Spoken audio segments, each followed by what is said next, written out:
Yo, kembali lagi di channel Vokauser Anime. Jadi kali ini kita akan kembali ngelanjutin alur cerita dari Strongest Hunter lagi ya guys ya. Dan sebelum kita memulai videonya lebih jauh, bagi kawan-kawan yang mau traktirin kopi, maka link traktirannya ada di deskripsi di bawah. Oke lah, jadi tanpa berlama-lama lagi langsung aja kita mulai alur cerita kali ini. Di part sebelumnya, langkah dari Fire King terhenti oleh aura mengerikan yang mendadak muncul. Moon Geong, sang Slaughter Saint yang menyamar sebagai tabib dewa, akhirnya menampakkan dirinya.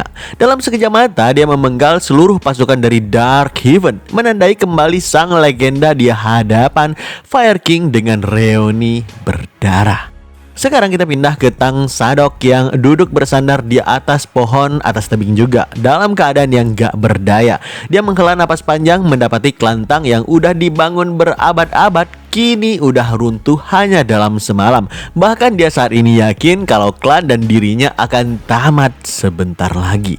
Makanya dia menyuruh ular putih kesayangannya agar kabur secepatnya daripada si ular ikut terluka. Dalam keadaan menyesal dan putus asa juga, dan mulai bergumam gimana caranya dia menjumpai ayahnya di alam baka sana, tiba-tiba Tang Sadok tersentak saat mendengarkan suara mendekat yang bilang, "Wah, aku menemukan kakek Tang di semak-semak." Ternyata si ular putih bukannya kabur sesuai perintahnya, dia malah menuntun si Cheongpung untuk menemukan majikannya. Spontan Tang Sadok yang kaget ngelihat Cheongpung dan dia pun bilang, Kau apa yang terjadi? Gimana bisa kau yang lebih penting apa yang lain juga selamat?" Mereka semua mati, jawab Cheongpung kegirangan tanpa rasa bersalah, sehingga Tang Sadok yang shock nyawanya nyaris keluar dari tubuhnya. Maksudku yang mati itu semuanya adalah pasukan dari Dark Heaven, bukan pasukan kelantang. Mendengarkan versi ucapannya Cheongpung, Tang Sadok yang geram pun ngebalas, "Woi, bilang kayak dari awal bikin jantungan aja nih bocah." Usai meminta maaf, Cheongpung segera menotok beberapa titik di tubuh Tang Sadok untuk mengalirkan kinya dan merawat luka internal dari kepala keluarga Tang itu. Seiring awan hitam mulai menghilang di langit, cahaya terang pun kembali menyinari kelantang sebagai tanda masa-masa kritis kini telah berakhir. Sekejap kemudian terlihat pasukan aliansi Murim Sichuan sedang melakukan patroli di hutan guna mencari sisa-sisa dari pasukan dari Dark Heaven.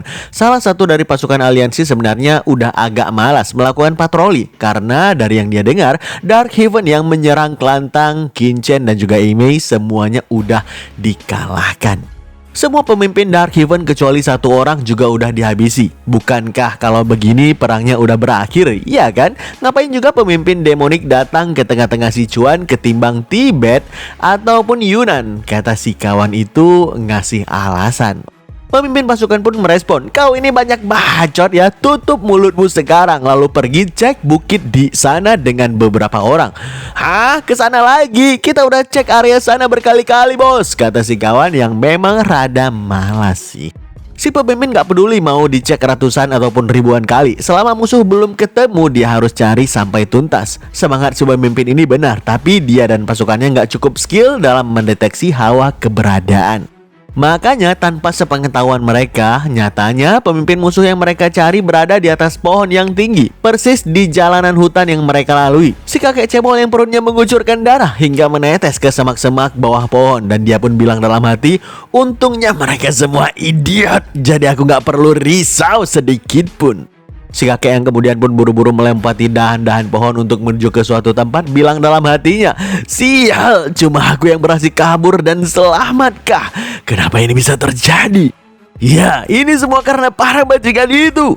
Rencana kami untuk menjatuhkan sekte Imei jadi gagal total gara-gara dua bajingan itu membawa pasukan sekte pengemis bersama dengan mereka. Karena mereka kebanyakan, pasukan kami mulai jatuh satu per satu. Belum lagi Divine Noon Extraction, semuanya berakhir ketika monster tua itu muncul. Kukira dia udah mati 30 tahun yang lalu. Gak kusangka dia ternyata masih hidup, batin si kakek yang teringat kalau Noon Extraction itulah yang menusuk perutnya sampai terluka parah. Setelah melompati dahan-dahan pohon di hutan cukup lama, akhirnya si kakek itu menuruni tebing agar bisa masuk ke markas rahasia mereka sebelumnya. Sambil berjalan mendekati dinding tebing rahasia, si kakek cebol pun bilang, "Saudara-saudaraku, jangan terlalu membenciku. Aku memang mundur untuk sekarang, tapi aku pasti akan membalaskan dendam kalian semua nantinya." Belum sempat si kakek membuka pintu rahasia markasnya, tiba-tiba sebuah aura pedang melesat dan memotong tangan kanannya.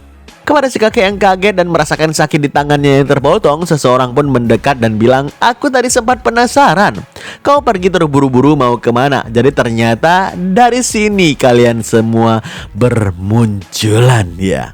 "Gua, siapa kau?" jerit si kakek yang terlihat sangat ketakutan.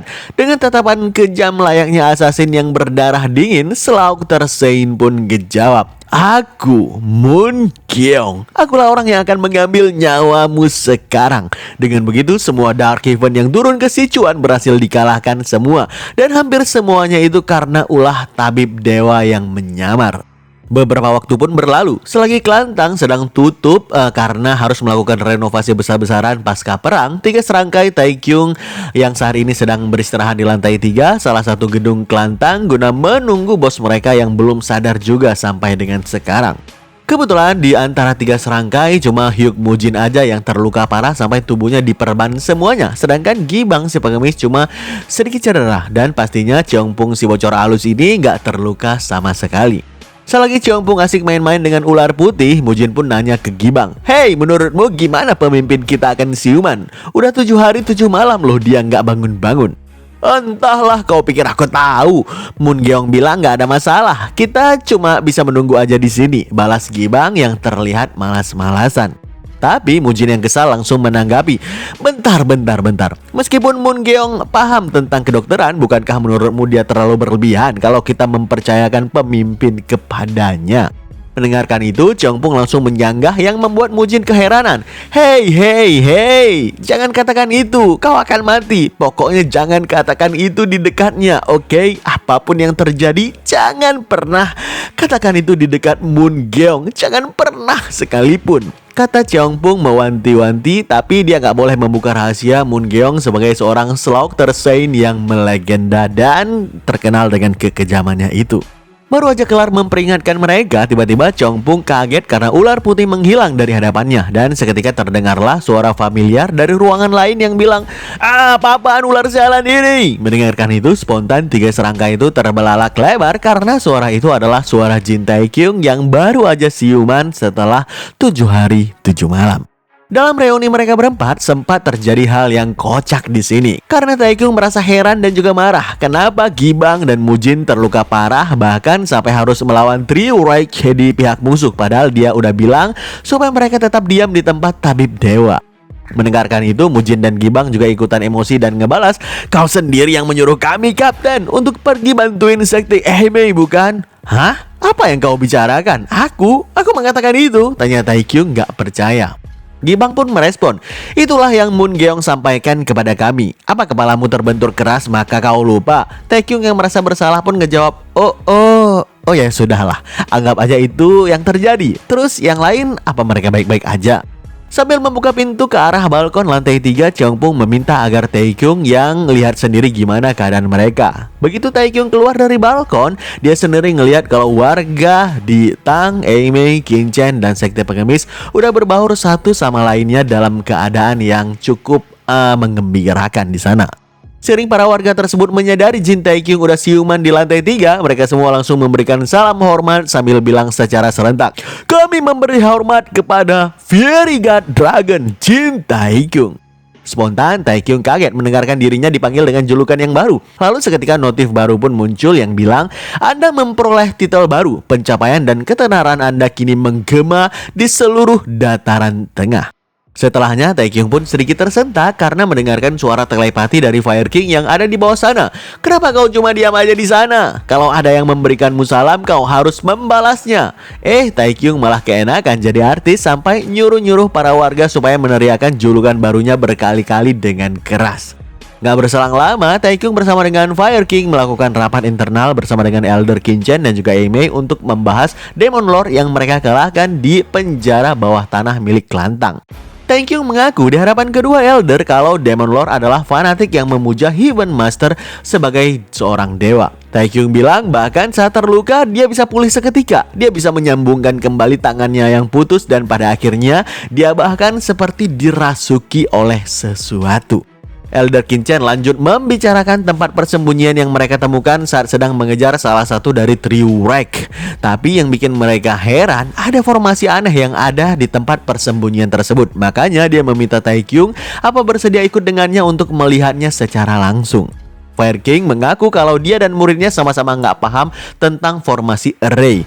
Taekyung nggak keberatan untuk pergi karena menolak permintaan dari dua elder sekte besar itu sama saja seperti penghinaan yang bisa merusak reputasi keluarga Jin. Tiba-tiba Moon Geong ikutan masuk ke ruang rapat tersebut yang ngebuat Taekyung langsung berdiri kegirangan. Taekyung buru-buru menghampiri Moon Geong di pintu, menggosok-gosok kepalanya sembari bilang, "Hey Moon Geong, jadi kau masih hidup ya? Sejak kapan kau tiba di sini? Bocah ini sepertinya kau udah bertambah tinggi sejak terakhir kali kita bertemu. Masa pertumbuhan kah?" Hehehe. Saat Taekyung menggoda Moon Geong seperti itu, tiga elder yang berada di sana langsung pucat pasi karena takut terjadi apa-apa kepada Taekyung karena dia nggak tahu identitas asli dari Moon Geong. Moon Geong sendiri yang kesal diperlakukan secara nggak hormat seperti ini membentak Taekyung dengan keras, "Lepaskan tanganmu!" Spontan Taekyung kaget luar biasa sampai napasnya tertahan karena ngelihat sosok Moon Geong yang berbeda jauh dari yang dia kenal selama ini. Sekejap kemudian, tiga elder, Taekyung dan juga Moon Geong udah tiba di tempat persembunyian Dark Heaven sebelumnya. Ngelihat Moon Geong akan membuka pintu rahasia pada dinding tebing, Taekyung yang pada akhirnya udah tahu identitas asli Moon Geong gak berhenti berkeringat dingin dan membayangkan apa yang dia udah lakukan tadinya. Dalam hatinya dia bilang, jadi Moon Geong adalah Slaughter Sen yang udah menjadi mudah kembali ya. Jadi selama ini aku bisa aja mati tanpa pernah mengetahuinya, batin Taekyung yang ketakutan saat udah memasuki markas rahasia tersebut.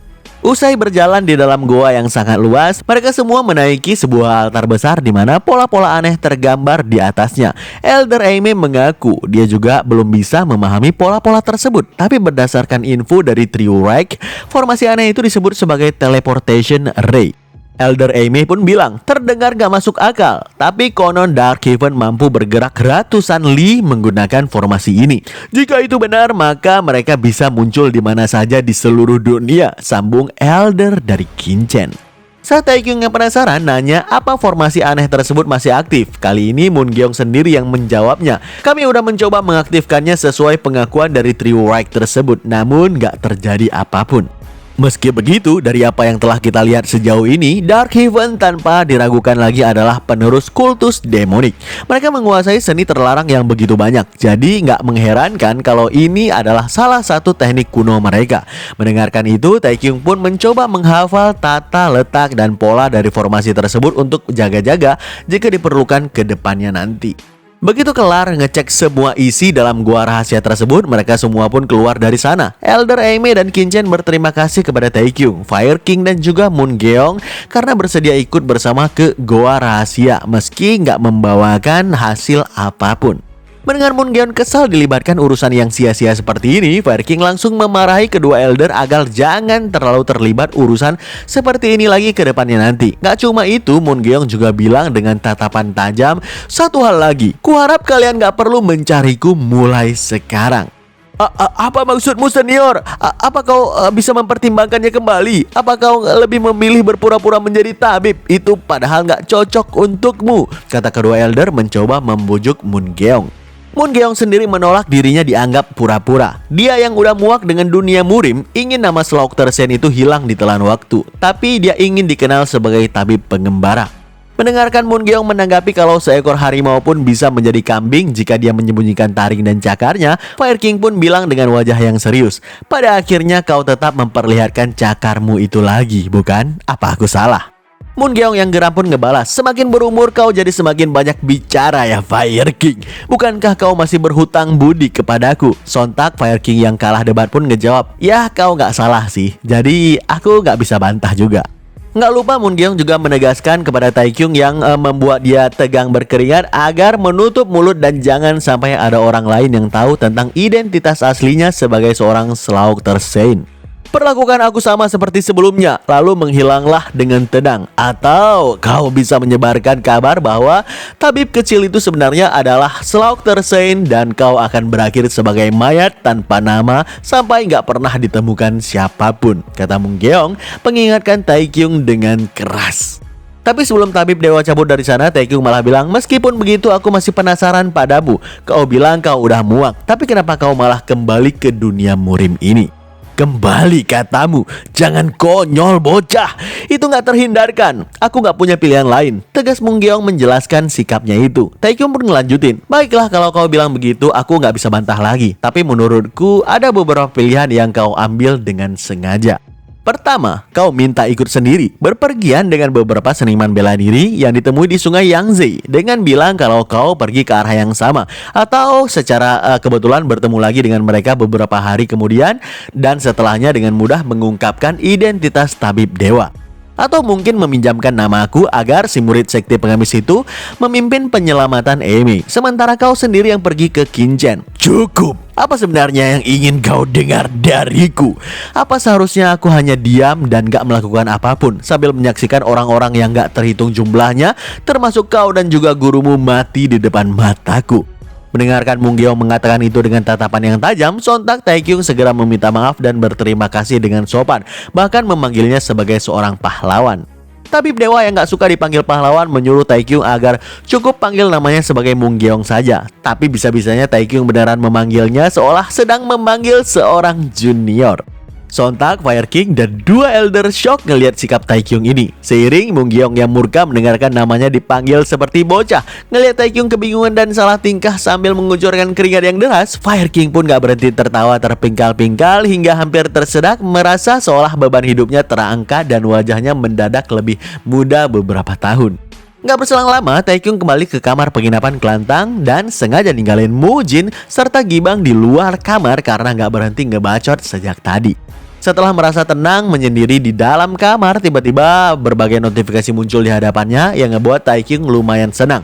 Secara berurutan, notif itu mengatakan, Anda telah mencapai Transcendent Realm. Anda berhasil mengalahkan level 170 Noh Gunbaik. Anda berhasil menyelesaikan quest Uninvited Quest.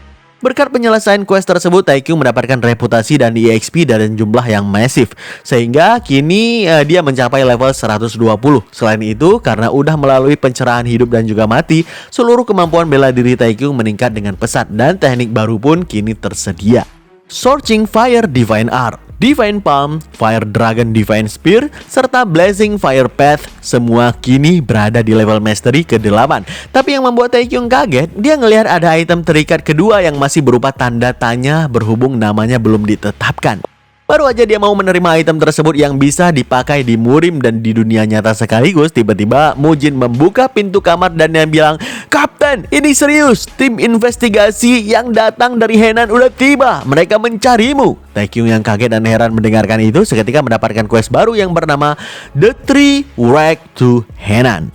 Siapa sangka tim investigasi yang dimaksud adalah rombongan yang dipimpin sendiri oleh abang tertua Taekyung. Siapa lagi kalau bukan Jin Wikyung. Terlihat Wikyung saat ini sedang bertemu dengan kepala pavilion Blue Dragon Clan Tang yang bernama Tang Horyong. Usai dipersilakan duduk, Wikyung pun cerita kalau saat dia pertama kali ninggalin Henan, tugasnya adalah memburu penjahat yang menghabisi Poison King serta Heavenly Judgment Nun dari Amy.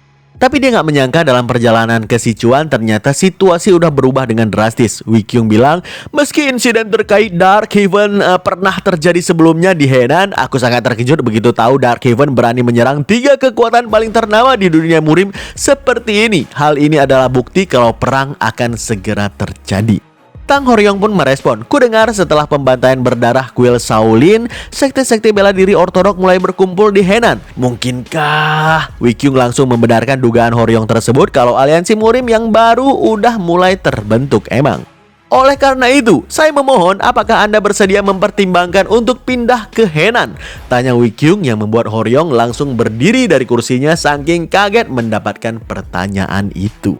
Wei Kyung beralasan kalau perang yang akan terjadi bisa aja lebih besar daripada perang ortodok demonik di masa lampau. Selain itu karena Tang Sichuan, Qin Chen dan juga Amy sedang lumpuh saat ini serta menderita kerusakan yang paling parah dalam sejarah, dan itu artinya jika musuh menyerang kembali akan sulit bagi mereka penghuni Murim Sichuan untuk bisa bertahan.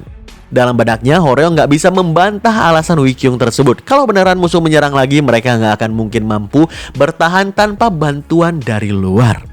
Setelah Horyong menenangkan diri dan duduk kembali, Wei Kyung pun memuji kalau alasan klan Tang Sichuan bisa bertahan selama ini itu karena filosofi klan Tang itu sendiri. Jadinya, kalaupun pindah dari Sichuan, selama filosofi itu ada, klan Tang tetap akan menjadi kuat.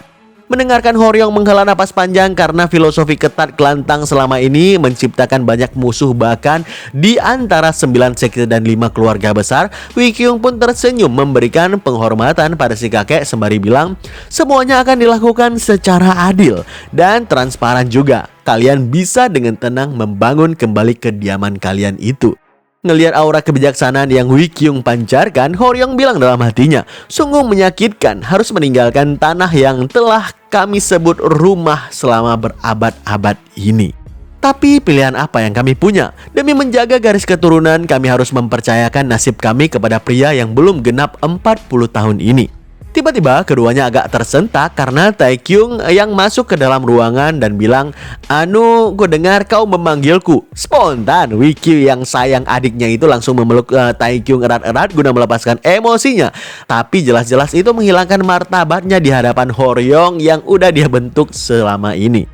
Setelah reuni abang adik yang berakhir dengan tamparan keras di pipi Wei Kyung, si abang malah mengaku senang kalau adik bungsunya udah jadi lebih kuat. Mendengarkan Taekyung membalas kalau dirinya masih aja kekanak-kanakan dan gak pernah berubah, Wei Kyung pun menyangkal, apa maksudmu gak pernah berubah?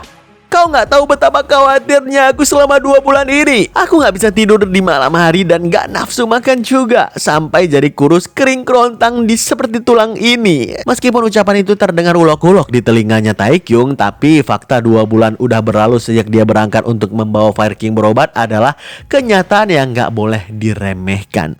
Karena itu artinya 2 bulan di Murim sama dengan udah berjalan sekitar 6 jam di dunia modern.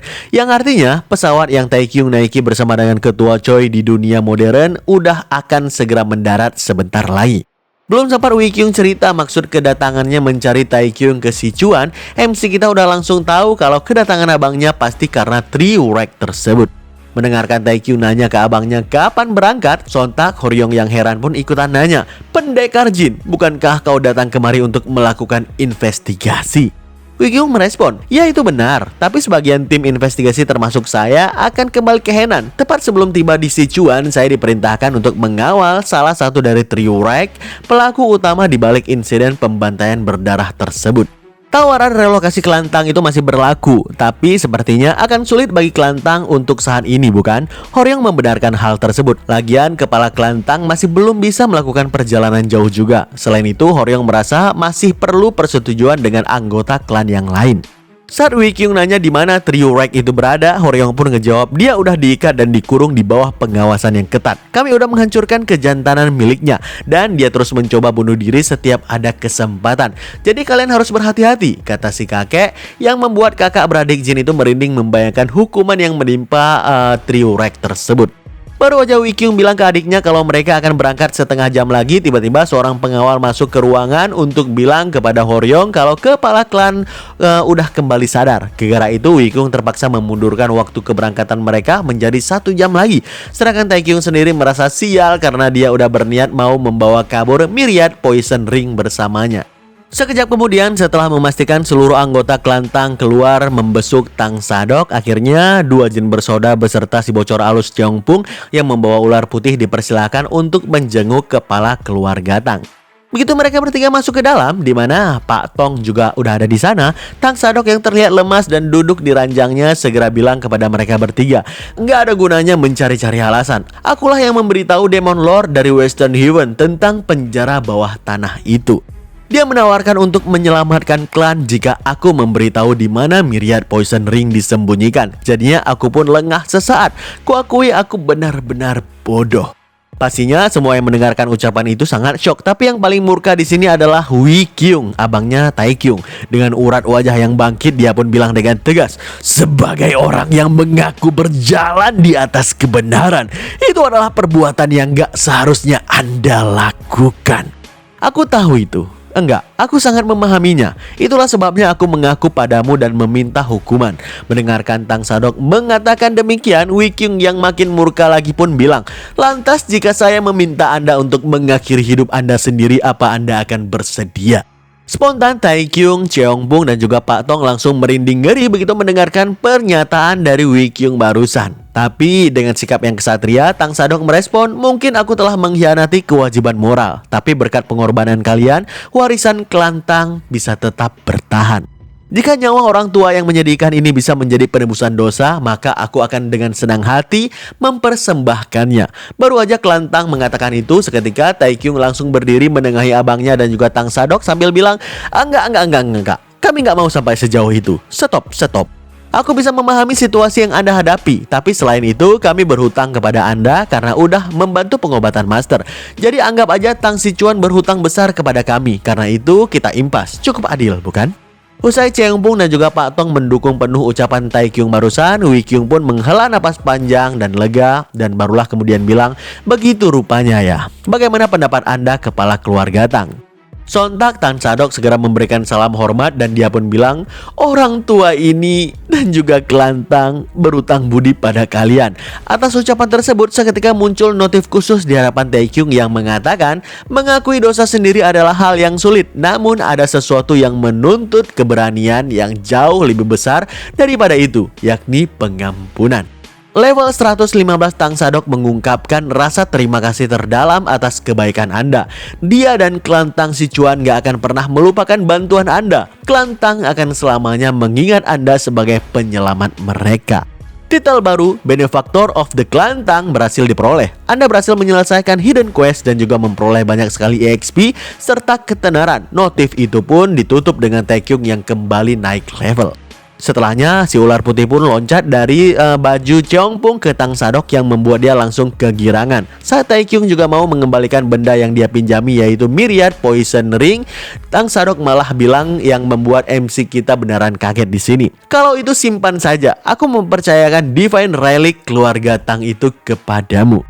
Anggaplah ini sebagai bukti rasa terima kasih kami. Jadi tolong jangan menolaknya. Berkat ucapan tersebut, notif pun kembali muncul di hadapan Taekyung kalau item baru ini kini telah terikat lagi kepadanya. Tentunya Taekyung langsung kegirangan karena hari ini dia mendapatkan banyak keberuntungan di luar dugaannya. Gak cuma itu, Tang Sadok juga rela berpisah sementara dengan ular putihnya karena ngelihat Cheongbong begitu sayang kepada ularnya. Jadinya sebagai ucapan terima kasih karena udah menyelamatkan Kelantang, Tang Sadok memperbolehkan Cheongbong membawa ularnya untuk sementara waktu. Sebelum pamit dari ruangan kepala Kelantang, Pak Tong menyempatkan diri untuk bertanya sesuatu sebelum Taekyung pergi dari Sichuan. Apa itu pertanyaannya? Kita akan tahu sebentar lagi ya guys ya. Nggak berselang lama, rombongan Taekyung yang membawa kakek Triurex itu akhirnya pamit dari warga Kelantang. Selagi warga Tang mengeluh-keluhkan julukan Fairy God Dragon sepanjang jalan, terlihat Moon Geong menatap kepergian rombongan Taekyung dari gedung tinggi sendirian aja. Anehnya dia menatap rombongan itu dalam-dalam, seakan merasa berat nggak bisa merasakan petualangan lain bersama MC kita. Namun tiba-tiba muridnya alias si Pak Tong menghampirinya di gedung tersebut. Spontan Moon Geong langsung nanya pertanyaan yang berat. Kau telah menempuh perjalanan panjang, sangat panjang. Apa kau ingat saat pertama kali kita bertemu? Pak Tong merespon, aku gak akan pernah melupakannya. Di musim panas yang suhunya gak tertahankan itu. Seketika Pak Tong teringat di masa mudanya yang kala itu kehilangan seluruh anggota keluarga akibat perang yang gak mampu dia hindari. Apalagi kala itu dia gak menguasai bela diri sedikit pun. Pak Tong pun ngelanjutin, bahkan sampai sekarang aku masih memikirkannya dari waktu ke waktu. Andai aja aku bertemu dengan Anda sedikit lebih awal, mungkin aku bisa menyelamatkan keluargaku. Banyak waktu telah berlalu sejak kejadian tersebut, hingga akhirnya aku mengetahui identitas asli Anda. Terus kenapa kau nggak pergi meninggalkanku? Bahkan jika kau pergi, aku pasti bisa memahaminya, tanya Moon Geong penasaran. Sambil tersenyum, Pak Tong pun ngejawab, Master adalah sosok yang dikenal sebagai tabib dewa. Aku tahu betul kalau Master bukanlah seseorang yang membunuh tanpa alasan. Ucapan itu membuat Moon Geon kembali terdiam saat ngelihat rombongan Taekyung mulai memasuki hutan untuk keluar dari kelantang. Ngerasa perjalanan Taekyung bukan lagi dunianya, Moon Geon pun mengajak muridnya untuk turun ke bawah karena ada pasien yang sedang menunggu mereka. Pak Tong pun mencoba memujuk dengan bilang perang besar akan segera pecah dan apa yang terjadi saat itu terulang kembali. Gak terhitung banyaknya orang yang akan mati dan terluka di sana. Orang tua akan kehilangan anak-anak. Anak-anak juga akan kehilangan orang tuanya. Cerita dan juga kematian yang gak ada habisnya. Ngelihat masternya tetap bersikeras mengajaknya turun ke bawah, Pak Tong kembali bilang, "Master, Anda bisa mengobati ratusan bahkan ribuan pasien. Anda juga seorang yang bisa menyelamatkan puluhan ribu nyawa. Bukan sebagai slaughter saint, melainkan sebagai tabib dewa. Karena itu tolong hentikan perang yang akan datang sebentar lagi. Murid Anda ini akan tetap di sini untuk merawat para korban yang terluka." Ngelihat sang master pendiriannya belum juga goyah, akhirnya Pak Tong pun membeberkan jawabannya yang dia tanyakan kepada Taekyung sebelum keluar dari ruangan Tang Sadok. Pak Tong bilang, "Yushi." Mereka bilang akan berangkat dari pelabuhan barat Seongdong di waktu Yushi. BTW Yushi ini adalah waktu petang sebelum matahari terbenam. Tapi tetap aja Moon Geon yang bersikeras menganggap dirinya bukan lagi bagian dari dunia murim. Sore hari pun tiba. Terlihat Taekyung bersama dengan rombongan udah menaiki kapal untuk bersiap-siap berangkat. Anehnya, Taekyung nggak berhenti berdiri di lantai 2 kapal sambil terus menatap ke arah dermaga sepanjang waktu. Selagi terus mengamati dermaga, tiba-tiba Musung pun datang menghampiri untuk nanya kapan mereka akan berangkat secara kapalnya udah siap. Taekyung merespon, "Apa jamnya udah lewat?" "Yushi yang kau sebutkan udah lewat, lebih baik kita berangkat sebelum gelap. Sebenarnya apa yang sedang kau lihat di arah dermaga sana? Apa ada orang lain yang akan datang? Kalau enggak ada, ayo kita pergi aja." Ajak Musung agar mereka berangkat secepat mungkin. Tapi baru aja Musung ngasih aba-aba, tiba-tiba Taekyung bersuara yang membuat Musung terpaksa menyuruh bawahannya mengcancel keberangkatan kapal dengan wajah yang panik. Ternyata yang Taekyung amati sejak tadi, dia menunggu Moon Geon datang ke atas kapal karena kebetulan jiwa petualangannya masih terlalu liar untuk bisa dikendalikan. Sontak Taekyung pun bilang ke Musung sambil tersenyum, "Kita bawa satu penumpang lagi, oke?"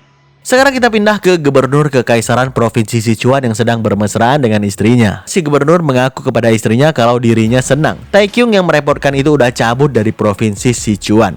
Dengan kekacauan yang terjadi, apalagi pihak musuh berani menyamar sebagai tentara kekaisaran, si gubernur berniat mau melaporkan kejadian ini kepada istana. Tapi sang istri langsung menyanggah niatan itu.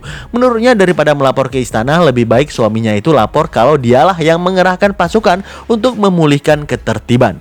Dengan begitu kau akan dikenal sebagai gubernur bijaksana yang melindungi rakyat dan membesarkan kekacauan akibat para bandit. Tentu aja sebaiknya bagian tentang senjata dan seragam curian gak perlu dicantumkan, karena itu bisa menimbulkan kesalahpahaman, kata sang istri yang membuat si gubernur kaget luar biasa. Mendengar si gubernur bilang kalau memalsukan laporan itu agak sulit, sang istri pun mendekatkan wajahnya, di mana kedua matanya memancarkan aura misterius yang menghipnotis suaminya sendiri. Usai terkena hipnotis, si gubernur langsung bilang kalau dia akan melakukan apapun persis seperti apa yang istrinya katakan. Sehingga semua rencana busuk sang istri akan diperjuangkan oleh sang gubernur alias suaminya. Entah apa yang terjadi dan entah apa yang merasuki si istri, kita belum tahu untuk saat ini ya guys ya. Di bawah langit purnama yang sama, namun di tempat yang berbeda, Taekyung yang kesal ngelihat dua bawahan yang gak berhenti menceritakan tentang cewek cantik sepanjang perjalanan kapal mereka. Seketika dia memanggil bawahan Musung agar dua kawannya ini dibawa keluar aja dan dicemplungin aja lah ke sungai. Begitu ada kesempatan, Taekyung pun berniat melakukan sesuatu yang tertunda, apalagi kalau bukan memberikan nama pada item barunya. Ternyata item tersebut adalah armor dengan tipe Divine, yang sangat langka tentunya.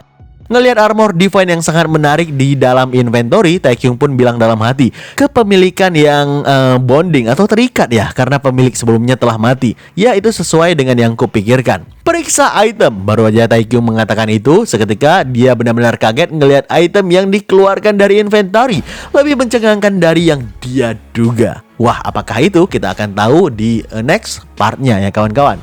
Yo, komiknya udah mentok lagi-lagi ya kawan-kawan. Jadi kita akan tunggu alur lainnya sembari nunggu komik yang satu ini. Mungkin updateannya kita tunggu 4 atau 5 chapter dari pengarangnya. Ya, kemungkinan sekitar 1 bulanan lagi lah kira-kira. Saksikan terus alur cerita Strongest Hunter dan komik lainnya hanya di channel Focuser Anime. Dan stay update.